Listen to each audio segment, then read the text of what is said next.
나훔 1장 1절에서 15절까지입니다. 나훔 1장 1절에서 15절까지 한 절씩 교독하겠습니다. 니느웨에 대한 경고 곧 엘고스 사람 나훔의 묵시의 글이라.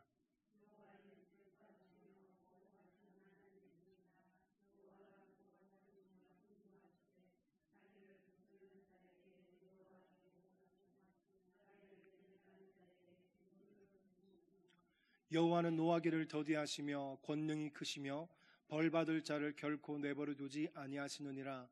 여호와의 길은 회오리 바람과 광풍에 있고 구름은 그의 발에 티끌이로다.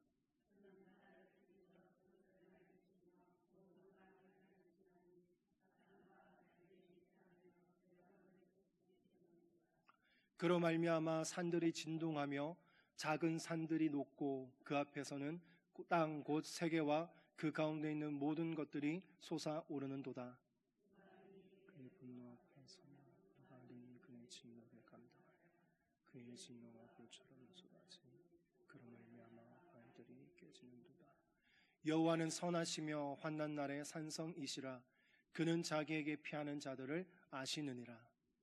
엄름하는 물로 그곳을 진멸하시고 자기 대적들을 흑암으로 쫓아내시리라.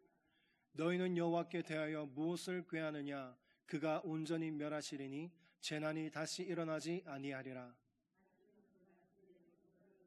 술을 마신 것 같이 취한 그들은 마른 지푸라기 같이 모두 탈 것이거늘 여호와께 악을 꾀하는 한 사람이 너희 중에서 나와서 사악한 것을 권하는도다. 비록 강하고 많을지라도 반드시 멸절을 당하리니 그가 앞서주리라. 내가 전에는 너희를 괴롭혔으나 다시는 너를 괴롭히지 아니할 것이라. 이제 내게 지운 그의 멍에를 내가 깨뜨리고 내 결박을 끊으리라. 내게 대하여 명령하였나니 내 이름이 다시는 전파되지 않을 것이라. 내가 내 신들의 집에서 새긴 우상과 부은 우상을 멸절하며 내 무덤을 준비하리니 이는 내가 쓸모없게 되었음이라. 같이 볼지어다 아름다운 소식을 알리고 화평을 전하는 자의 발이 산 위에 있도다. 유다야 내 절기를 지키고 내 서원을 갚을지어다. 악인이 진멸되었으니 그가 다시는 내 가운데로 통행하지 아니하리로다 하시니라. 아멘. 네, 오늘 완전하신 하나님이란 제목으로 말씀을 함께 나눠보고자 합니다. 지난번의 시간에는 우리가 요나서에 대해서 말씀 함께 나누었습니다. 이 나훔서는 요나서에 이어서 니느웨에 대한 말씀을 다루고 있는 말씀입니다. 예수를 믿는 사람들이 미리 떴습니다. 예수를 믿는 사람들이 가장 힘들고 답답한 경우가 무엇이겠습니까? 그것은 하나님께서 우리의 기도에 아무런 반응이 없는 것 같고 나의 삶에 아무런 관심이 없는 것처럼 느껴질 때 예수 믿는 사람들은 정말로 답답한 마음을 먹게 됩니다. 이사야 선지자는 이에 대해서 다음과 같이 표현했습니다. 이사야서 말씀 같이 읽습니다. 구원자 이스라엘의 하나님이여 진실로 주는 스스로 숨어 계시는 하나님이시니다. 뭐라 말합니까? 숨어 계시는 하나님이라고 표현합니다. 얼마나 이사야가 당시에 있었을 그 시대 속에서 암울하고 답답했으면 하나님이 숨어 계시는 하나님이다라고 표현합니다. 여러분들도 다 경험해 보셨을 겁니다. 하나님이 나의 삶에 관심 없는 것처럼 느껴지고 나의 기도에 하나님께서 관심을 갖지 않는 것처럼 그런 답답함을 다 경험해 보셨을 겁니다. 하나님의 부재는 우리의 믿음의 선배들, 성경에 있는 많은 인물들도 경험했던 그런 사건이었습니다. 지난 시간 우리가 요나서를 함께 나누는데 요나라는 선지자는 어땠습니까?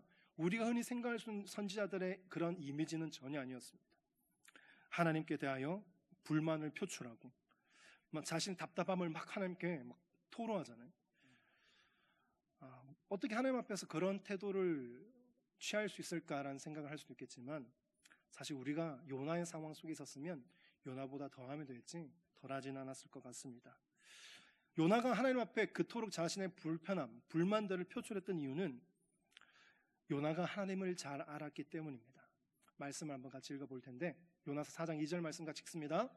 여호와께 기도하여 이르되 여호와여 내가 고국에 있을 때 이러하겠다고 말씀하지 아니하였나이까.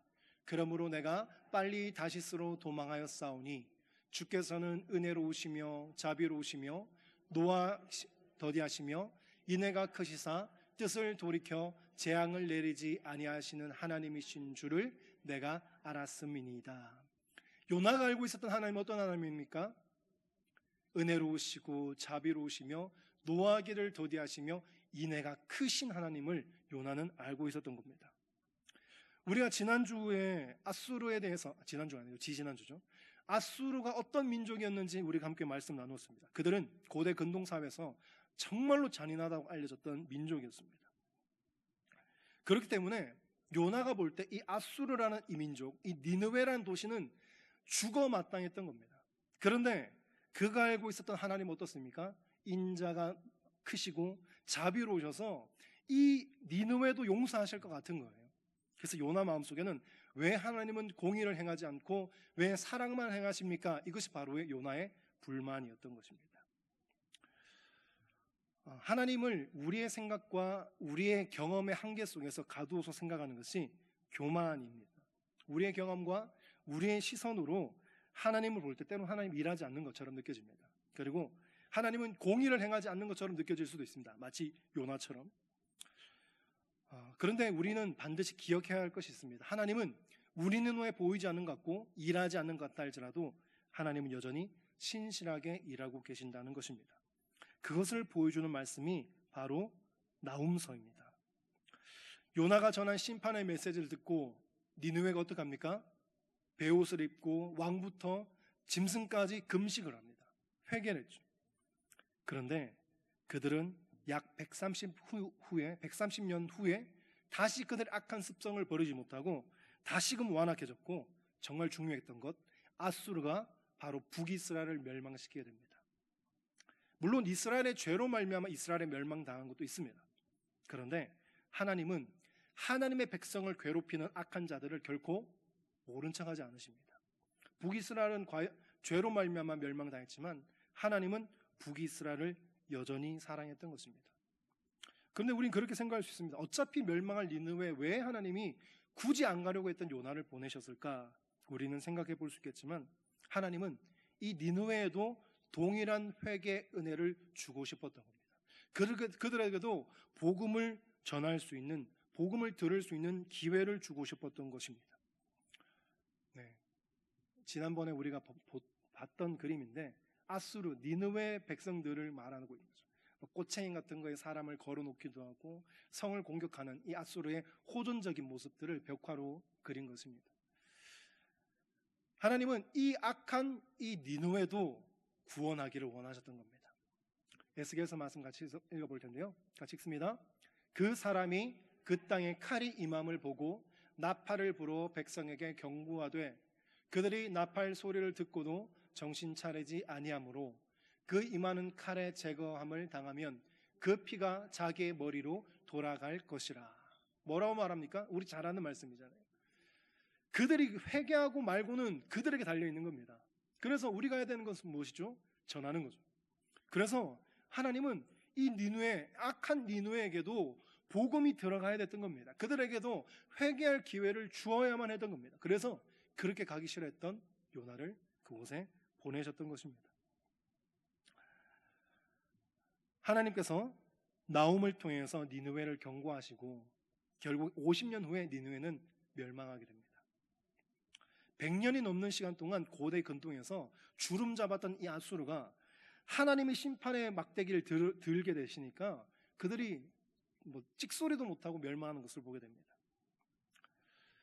이스라엘의 사람들의 이름, 당시에 이스라엘 사람들의 이름, 특별히 하나님께 세우셨던 지도자들, 선지자나 제사장, 그런 사람들의 이름은 당시의 시대를 반영하기도 하고 하나님의 사명을 그 이름에 부여하는 경우를 보게 됩니다. 나훔이란 이름의 이 히브리어의 이름은 위로하다라는 의미입니다. 나훔. 우리가 신약에서 예수님이 가장 많이 활동했던 지역이 어디입니까? 어디서 제일 많이 활동하셨죠? 갈릴리에서 가장 많이 활동하셨습니다. 갈릴리에서 2년 반 정도 활동하셨고 그 갈릴리 외의 대부분의 시간은 유다였습니다. 유다와 갈릴리를 오가시는 사역이 예수님의 공생의 사역인데 그 갈릴리 그 지방에 있었던 한 도시 이름이 있습니다. 가버나움이라고 하죠. 카파르나움이 원래 헬라어입니다. 카파르나움, 위로의 도시라는 곳이죠. 그러니까 나움이라는 이름이 무슨 뜻이라 그러죠? 위로하다. 나움서의 내용과 조금 안 맞는 것 같아요. 나움서의 내용은 무엇입니까? 니느웨를 심판하는 굉장히 무서운 말입니다. 오늘 우리가 다 다루진 않았지만 2장, 3장을 보면 니느웨가 무너지는 모습들을 그리고 있는 거거든요. 뭐 휙휙 뭐 바퀴 소리도 나고 뭐 메뚜기들 막 다 보내서 하나님께서 다 쓸어버리는 것들이 나오거든요. 그런데 나움의 이름은 위로하다라는 의미입니다. 왜 위로하다 할까? 하나님께서 악인들을 심판하는 그날은 의인들에게는 어떤 날입니까? 축제의 날이 되기 때문입니다. 오늘 우리가 이 나움서 말씀 통해서 함께 나누고자 하는 첫 번째 메시지입니다. 같이 한번 읽어봅니다. 하나님께서는 반드시 악을 심판하십니다. 하나님 악을 반드시 심판하십니다. 우리의 눈에 볼 때 악인들이 잘 되는 것 같아요. 예수 안 믿는데 잘 되는 사람도 있잖아요. 여러분들 주변에 예수 안 믿는데 잘 되는 사람이 있을 거 아니에요. 자녀들도 잘 되고 뭐 다 잘 풀리는 것 같아요. 너무 부러워하지 않길 바랍니다. 그리고 악인들이 너무 잘 되는 것 같아요. 그러나 하나님은 반드시 하나님의 때에 그 악인들을 심판하신다는 겁니다. 니느웨가 어땠습니까? 요나가 있었던 그 시대 속에는요 멸망 안 당하는 것처럼 보였던 겁니다. 그런데 하나님은 하나님의 시간과 방법이 있었던 겁니다. 결국에 저 뒤에 나움 때에 니느웨를 멸망시키는 것을 보게 되죠. 말씀 같이 읽습니다. 여호와는 질투하시며 보복하시는 하나님이시니라. 여호와는 보복하시며 진노하시되 자기를 거스르는 자에게 여호와는 보복하시며 자기를 대적하는 자에게 진노를 품으시니. 굉장히 반복되는 표현이 있죠. 이 짧은 말씀에 보복이 3번 등장하고 진노가 2번 등장합니다.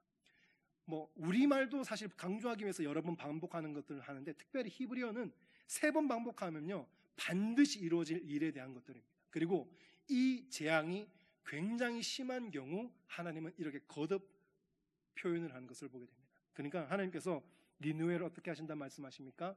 반드시 내가 보복하며 그들에게 나의 진노를 쏟아붓겠다고 말합니다.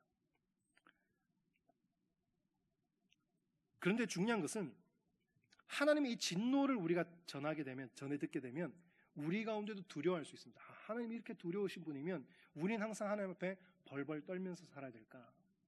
그런데 감사하게도 하나님께서 하나님의 자녀들에게 행한 진노와 이방인들을 향한 진노가 목적이 다르다는 겁니다. 하나님 떠나 살아가는 이방인들은 심판을 목적으로 삼고 있습니다. 그러나 하나님의 백성들에게 대한 진노는 그들을 반드시 회복하겠다는 사랑이 전제가 된다는 것입니다. 히브리서 12장 6절 말씀 같이 읽습니다. 주께서 그 사랑하는 자를 징계하시고 그가 받아들이시는 아들마다 채찍질 하심이라 하였으니. 이 말씀처럼 저와 여러분들이 때로는 하나님의 말씀을 엇나가고 하나님의 말씀 가운데 살지 못해서 하나님께서 우리 가운데 채찍질을 하실 때 그것은 우리를 죽이기 위함이 아니라고 말씀합니다. 우리를 살리기 위해서, 우리를 바른 길로 다시금 되돌리기 위하심이라고 성경은 말하고 있습니다. 그래서 히브리서 12장 5절 말씀 보면 우리에게 낙심하지 말라고 말합니다. 왜냐하면 하나님은 우리를 사랑하시기 때문이다라고 말합니다. 히브리서 12장 10절 말씀도 이렇게 말합니다. 같이 읽습니다. 오직 하나님은 우리의 유익을 위하여 그의 거룩하심에 참여하게 하시느니라. 혹시나 지금 여러분들 삶 가운데 조금 어려움이 있고 문제가 있어서 하나님 나를 안 사랑하시나 그런 생각하실 필요가 없습니다. 하나님은 저와 여러분들을 사랑하십니다. 그렇기 때문에 우리 삶 가운데 있는 고통과 문제들은 하나님이 우리의 유익을 위하여 잠시 허락하신 징계라는 것을 잊지 않으시기를 소망합니다. 그러니까 앞에서도 말했다시피 요나는 하나님의 사랑이 너무나 강조된 말씀이에요. 근데 나움서는 그렇지 않습니다. 하나님의 사랑과 공의가 굉장히 균형적으로 나오는 말씀입니다. 3절 말씀 같이 읽겠습니다. 여호와는 노하기를 더디하시며 벌받을 자를 결코 내버려 두지 아니하시느니라. 뭐가 있죠? 이 안에 사랑과 공의가 다 있습니다. 하나님은 노하기를 더디하시는 분이십니다. 그러나 하나님의 이 사랑, 이 하나님의 인자, 하나님의 이 긍휼하심은 그냥 계속 끌어안는 사랑이 아닙니다. 하나님 떠나 살아갈 때는 때로는 채찍질하시고 벌도 주십니다. 그런 하나님의 사랑을 우리는 기억해야 할 것입니다. 그러니까 나움 선지자는 이 하나님의 사랑과 공의를 다 경험했던 선지자입니다. 그런데 요나 선지자는 무엇만 경험했습니까? 하나님의 사랑만 경험했던 겁니다. 그래서 싫었던 거예요. 그게 짜증났던 거예요. 하나님은 왜 공의를 행하지 않습니까? 저 악한 니느웨 왜 가만두십니까? 계속 불만을 가졌던 게 요나 선지자였습니다.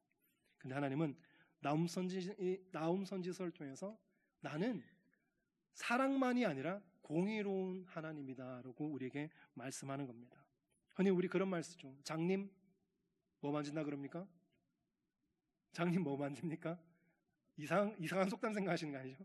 장님 코끼리 만진다 그러죠. 어떤 사람 다리를 만지면서 코끼리는 벽 같아. 상아를 만지면서 뭐라 그럴까요? 코끼리는 굉장히 딱딱해. 굉장히 날카로워. 사람이 만지는 것마다 다 다른 겁니다. 저와 여러분들이 하나님을 우리의 생각 안에 한정해서 하나님 생각하지 않기를 간절히 소망합니다. 하나님은 사랑의 하나님이시고 공의의 하나님이십니다. 두 번째로 우리가 생각해야 될 것, 두 번째 메시지입니다. 같이 읽어봅니다. 하나님께서는 하나님 외에 사랑을 제거하십니다. 자랑입니다. 하나님은 하나님 말고 다른 것들을 자랑 삼을 때 그것 반드시 제거하십니다. 어떤 사람에게는 학력이 자랑이 될 수가 있겠죠. 어떤 사람에게는 외모가 자랑이 될 수 있겠죠. 어떤 사람에게는 돈이 자랑이 될 수 있습니다. 어떤 사람에게는 자녀가 자랑이 될 수 있습니다. 그 사람은요, 모이는 곳곳마다 자기의 자랑을 풀어놓기 바쁩니다. 우리 자녀가 이번에 어떤 학교 갔어. 우리 자녀가 이렇게 잘 됐어. 나 이번에 땅 샀는데 이렇게 땅값이 올랐어. 자랑하는 게 온통 하나님 외에 다른 것들이에요. 그렇게 될 때 하나님은 그것을 반드시 제거하신다는 것을 우리는 기억해야 할 겁니다. 압살롬 잘 알고 계시죠? 압살롬의 자랑은 무엇이었습니까? 긴 머리였죠. 그 머리가 얼마나 길었는지. 그리고 압살롬은 잘생겼대요. 잘생기고 머리까지 길고 그래서 나중에 다윗의 마음을 압살롬이 다 뺏어가잖아요. 말씀 같이 읽겠습니다. 같이 읽겠습니다. 제가 압살롬을 AI로 한번 그려봤습니다. 잘생겼죠? 말씀 같이 읽겠습니다. 온 이스라엘 가운데서 압살롬 같이 아름다움으로 크게 칭찬받는 자가 없었으니 그는 발바닥부터 정수리까지 흠이 없음이라. 그의 머리털을 깎을 때 그것을 달아본즉 그의 머리털이 왕의 저울로 200세겔이었더라. 아멘. 아마 이렇게 잘생기지 않았을까? 머리도 길고 굉장히 화려한 옷을 입고 있었겠죠. 그러니까 많은 사람들의 마음이 압살롬을 향했던 거예요. 흔히 배경이 좋고 잘생기고 키도 크고 돈도 많고 하면요, 겸손하기가 쉽지 않습니다. 압살롬은 아마 굉장히 높았을 거예요. 자존감도 굉장히 높고 그러다 보니까 그것이 자기의 발목을 잡게 되죠. 압살롬의 외모를 평가할 때 성경은 뭐라 말합니까? 발바닥부터 정수리까지 흠이 없었다고 얘기합니다. 대단했던 것 같아요. 오늘날 압살롬이 현실 속에 있었으면 난리 났을 것 같습니다. 그리고 그는 매년마다 머리를 잘랐는데 머리숱도 많고 머리도 빨리 자랐던 것 같아요. 200세겔이라고 말하는데 약 2kg. 그러니까 머리가 풍성했던 겁니다. 그런데 어떻게 됩니까? 그의 자랑이었던 이 머리털이 그의 목숨을 잃게 만들죠. 아버지 다윗을 반역하여 도망가다가 결국에 걸려서 죽게 되죠. 같이 읽습니다. 압살롬이 다윗의 부하들과 마주치니라.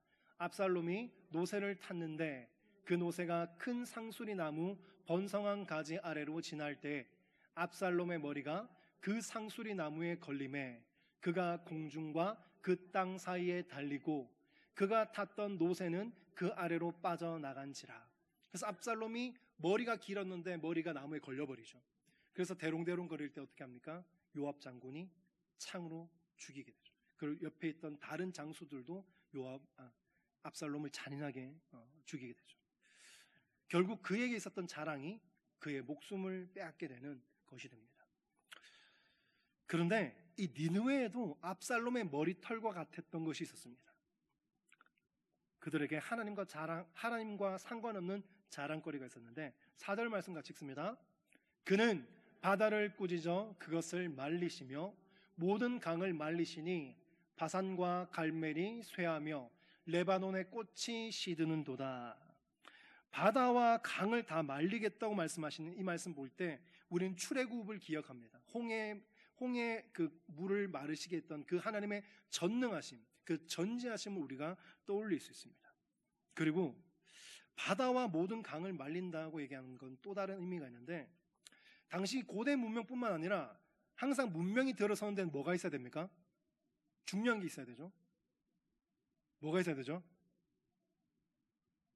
네, 볼 텐데 아수르 보입니까? 한복판에 보이죠. 아수르 제국이 있는데 지금 우리가 요나서와 나홈서의 배경이 되고 있는 아수르의 수도는 니느웨입니다. 니느웨 보이십니까? 이 니느웨 주변에는 어떤 게 있었냐? 네, 두 강이 흐르고 있었어요. 두 강이 뭡니까? 유프라테스와 티그리스 강. 많이 배우셨을 겁니다. 유프라테스와 티그리스 강을 사이로 있었던 거예요. 그러니까 문명이 들어서기 가장 좋은 곳이 바로 아수르 니느웨였던 겁니다. 그러니까 이들은 이 풍족한 물 자원, 수자원 때문에 하나님이 필요 없었던 거예요. 하나님 없어도 우린 잘 살아. 그러면서 엄청난 그들의 자랑거리가 되었는데 하나님 어떻게 하십니까? 그들의 물을 다 말려버리겠다고 말합니다. 8절 말씀 같이 읽겠습니다. 그 범람하는 물로 그곳을 진멸하시고 자기 대적들을 흑암으로 쫓아내시리라. 그들에게 필요한 수자원은 또 끊으시면서 또 결국 전성에 의하면요, 이 니느웨가 어떻게 멸망했냐? 물이 범람해서 나라가 땅이 망했다고 해요. 그러니까 그들의 자랑이 뭡니까? 물이었죠. 그 물이 먹어야 될 식수는 마르고 그들의 도시는 물이 범람해서 잠겨버리게 되는 겁니다. 그들이 그토록 자랑 삼았던 것들을 통해서 하나님은 그들을 심판하시는 것을 보게 됩니다. 저와 여러분들이 하나님 외에 다른 것들이 자랑되지 않기를 축복합니다. 하나님이 우리의 자랑되기를 원합니다. 나는 때로는 물질이 좀 없고 나는 다른 배경들이 없고 어려움이 생겼을 때 손 벌릴 만한 지인, 친척들도 없지만 내가 의지할 수 있는 유일한 힘, 하나님이 되기를 간절히 소망하며 축복합니다. 세 번째로 말씀 통해서 함께 나눌 메시지입니다. 같이 읽어봅니다. 하나님께서는 하나님의 자녀를 잊지 않으시고 주목하십니다. 앞에서 말했죠. 악인들의 심판은 반대로 의인들에게는 축제의 날입니다. 그리고 의인들에게 위로의 날이 되는 겁니다. 저와 여러분들이 악인들의 흥황을 바라보면서 때로는 힘들 수 있습니다. 예수 안 믿는 사람이 너무 잘 돼요. 그러면서 오히려 여러분들을 조롱할 수 있습니다. 너는 왜 예수를 믿은 지 오래됐는데 왜 되는 게 하나도 없어? 이렇게 하면 요즘 말로 긁히거든요. 굉장히 긁혀요. 쟤는 예수도 안 믿는데 잘 돼요. 너는 예수 믿는데 왜 되는 게 하나도 없냐고 막 놀리면 우리의 마음이 굉장히 힘들어지죠. 그런데 성경은 뭐라 말합니까? 하나님의 자녀를 하나님 잊지 않고 반드시 주목하신다고 얘기합니다. 7절 말씀 같이 읽습니다. 여호와는 선하시며 환난 날의 산성이시라. 그는 자기에게 피하는 자들을 아시느니라. 아멘. 저와 여러분 힘든 일들을 만날 때 어떻게 합니까? 하나님이 나의 산성이시라. 하나님께 피하는 자들이 되기를 축복합니다. 어려움 생기면요, 요즘엔 주판도 배우지 않을 텐데 예전에 그런 말 많이 해요. 주판 굴린다. 계산하지 말고 하나님 앞에 먼저 나아갈 수 있는 저와 여러분들 되기를 축복합니다. 그렇게 될 때 하나님이 우리의 산성 되신다고 말씀하십니다. 하나님께서 아수르를 향한 진노를 퍼부으시죠. 공의를 행하십니다. 반대로 하나님 백성을 잊지 않으십니다. 사랑이시죠. 15절 말씀 같이 읽을 텐데요. 15절 말씀 잘 아는 말씀일 겁니다. 같이 읽습니다. 볼지어다 아름다운 소식을 알리고 화평을 전하는 자의 발이 산 위에 있도다. 유다야 내 절기를 지키고 내 서원을 갚을지어다. 악인이 진멸되었으니 그가 다시는 내 가운데로 통행하지 아니하리로다 하시니라. 아멘. 너무나 잘 아는 말씀이죠. 나홈서의 핵심 구절이라고 말할 수 있을 겁니다. 그리고 이 말씀은 언제 많이 씁니까? 전도할 때 씁니다.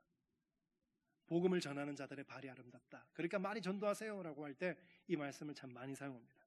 물론 전도할 때 쓸 수 있는 말씀입니다. 그러나 첫 번째로 오늘 우리는 이 시대 속에서 이 말씀이 어떤 말씀인가 생각할 수 있겠죠.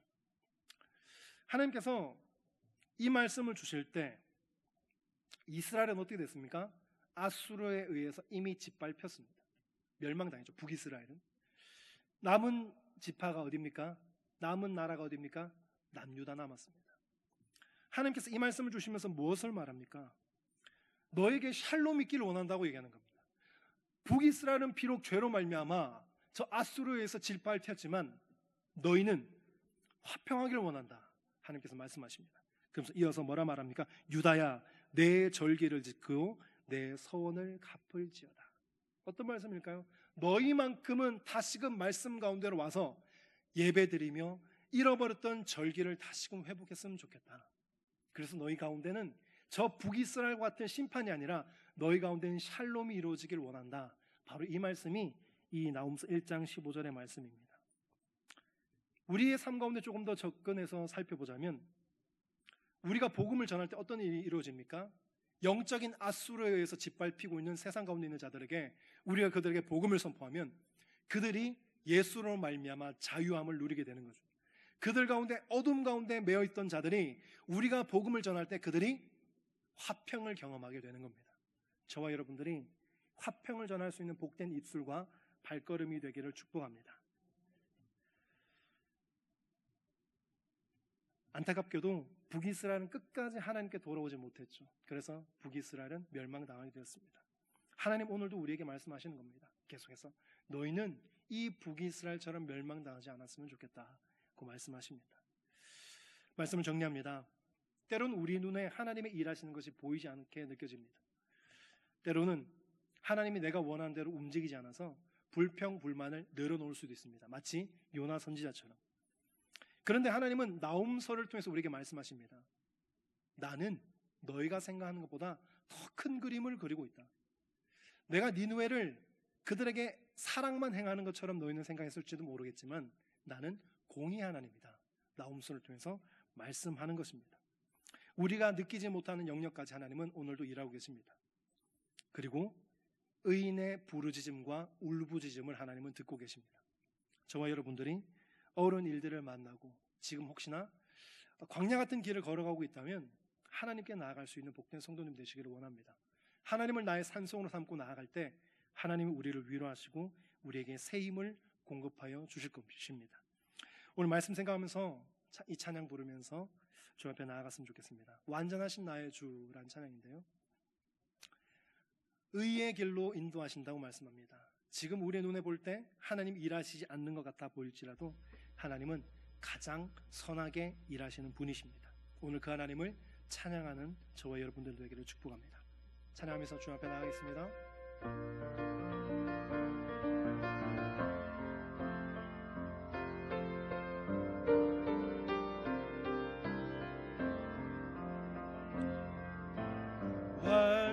완전하신 나의 주, 의의 길로 날 인도하소서. 행하신 모든 일 주님의 영광 다 경배합니. 다시 한번 고백합니다. 완전하신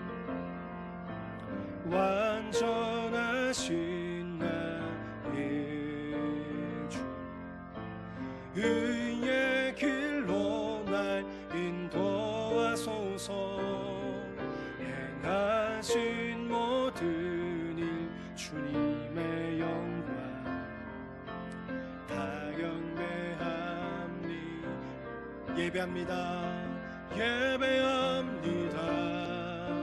찬양합니다. 주님만 날 다스리소서. 예배합니다. 찬양합니다. 주님 홀로. 다시 한번 고백합니다. 완전하신 나의 주, 완전하신 나의 주, 의의 길로 날 인도하소서. 인도하소서. 행하신 모든 일 주님의 영광 다 경배하. 다시 한 번 더 고백합니다. 완전하신 나의 주, 의의 길로 날 인도하소서. 행하신 모든 일 주님의 영광 다 경배함. 예배합니다. 예배합니다. 찬양합니다.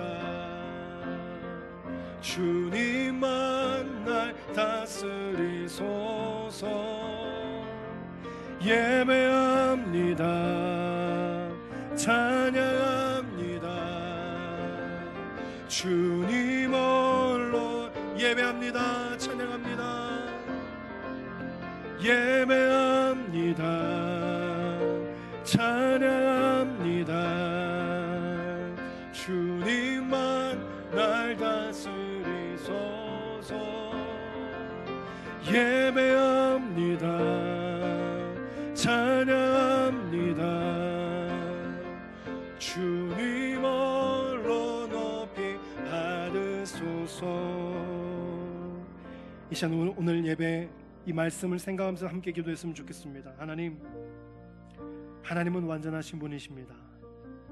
때론 우리의 짧은 생각과 우리의 경험으로 하나님 볼 때 하나님은 일하지 않는 것처럼 느껴지기도 합니다. 하나님께서 나의 기도를 듣지 않는 것처럼 느껴지기도 합니다. 그러나 하나님은 신실하십니다. 하나님은 방법과 하나님의 때를 따라 일하시는 분이십니다. 하나님, 그 신실하심을 고백하게 하여 주시옵소서. 악인들의 형통함과 압제 속에서 너 주님을 높여드릴 수 있도록 도와주시옵소서. 하나님 외에 다른 어떤 것들이 나의 자랑이 되지 않도록 도와주시옵소서. 오직 주님만 나의 자랑되게 하여 주시옵소서. 하나님, 심판 가운데도 하나님의 잔을 잊지 않으시고 품으신 하나님, 어떠한 문제 가운데 있다 할지라도 나의 산성이시며 나의 피난처 되신 주님께로 피할 수 있는 우리가 되게 해달라고 다 함께 주님의 이름 한번 부르짖고 동서로 기도합니다. 주여. 하나님 아버지 감사합니다. 하나님, 우리의 경험과 우리의 시선으로 볼 때 하나님이 때로는 일하지 않는 것처럼 이사야 선지자처럼 숨어 계신 하나님이라고 고백할 수 있지만, 하나님, 우리는 반드시 하나님께 이렇게 고백해야 합니다. 하나님은 신실하십니다. 하나님은 완전하십니다. 하나님은 하나님의 때와 방법을 따라 일하시는 분이십니다. 내 눈으로 보이지 않고 내 생각과 내 경험을 따라 하나님은 일하지 않는 것처럼 느껴지기도 하지만, 하나님은 완전하시기에 가장 하나님의 좋으신 방법 따라 하나님의 가장 좋은 때에 일하시는 분이심을 우리는 고백합니다. 하나님, 어떠한 상황과 환경 가운데도 하나님의 신실하심을 고백하며 하나님을 믿게 하여 주시옵소서. 하나님, 악인들의 영동 가운데 우리의 생각과 마음이 빼앗기지 않도록 도와주시옵소서. 악인들이 잘 되는 것 같지만 하나님, 요나 선지자처럼 저 니느웨는 반드시 심판당해야 될 심판당해야 마땅한 백성들이었지만 하나님은 그들을 구원하기를 원했습니다. 그들 가운데도 복음을 전하고 싶었습니다. 그들이 회개하고 돌아오기를 원하셨습니다. 하나님, 그러나 하나님은 이 나홈서를 통하여 말씀하십니다. 그들이 끝까지 악을 버리지 않고 죄 가운데 거할 때 나는 저들을 심판하는 공의 하나님이라는 것을 우리에게 말씀하십니다. 하나님, 악인의 형통함 가운데 우리가 좌절하거나 낙담하지 않도록 도와주시옵소서. 하나님, 우리의 자랑이 어디 있습니까? 하나님 외에 다른 어떤 것도 나의 자랑이 되지 않도록 도와주시옵소서. 물질도 나의 자랑이 되지 않도록 도와주시고, 나의 학력도 나의 자랑이 되지 않도록 도와주시고, 나의 자녀도 나의 자랑이 되지 않도록 도와주시고, 나의 건강도 나의 삶의 배경도 그 어떤 것도 나의 자랑이 되지 않도록 도와주시옵소서. 하나님은 하나님 외에 자랑 삼는 것을 제하여 버리십니다. 하나님, 우리의 자랑이 오직 하나님이 되게 하여 주시옵소서. 하나님만 나의 자랑 될 수 있도록 도와주시옵소서. 하나님 아버지, 심판 가운데도 하나님께 피하는 자들을 하나님이 잊지 않으시고 하나님 반드시 선하게 우리 삶 가운데 개입하여 주신다고 말씀하십니다. 하나님, 날마다 어려운 상황과 환경 가운데도 하나님을 신실하게 붙잡게 해주시고 하나님만이 나의 산성 되시고 하나님만이 나의 피난처 되신다고 고백하여 주님께 피할 수 있는 우리의 삶이 될 수 있도록 도와주시옵소서. 하나님 아버지, 주님은 우리의 피난처 되십니다. 하나님 우리의 산성이십니다. 어떠한 상황과 환경 가운데도 주님만을 바라보며 주님께 피할 수 있도록 도와주시옵소서.